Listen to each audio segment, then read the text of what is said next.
Please subscribe and you can download this code from description below. Title: Customizing Install Location for Django, or any Python module.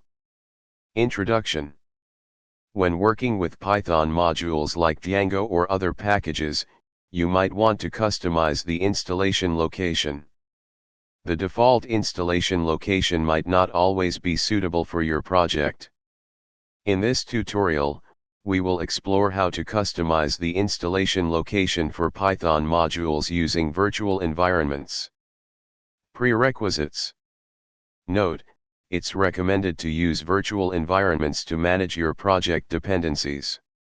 If you haven't set up a virtual environment, you can do so using virtualenv or venv.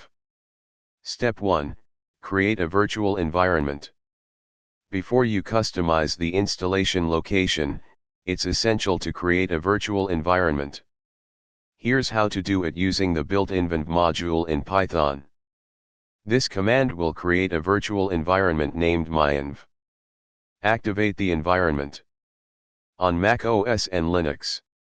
On Windows. Step 2. Install Django or any Python module. Now, with your virtual environment activated, you can install Django or any other Python module using pip. It will be installed within your virtual environment by default. Step 3. Customize the installation location. To customize the installation location, you can use the target option with pip. This option allows you to specify the directory where the module should be installed. For example, if you want to install Django in a custom directory called custom,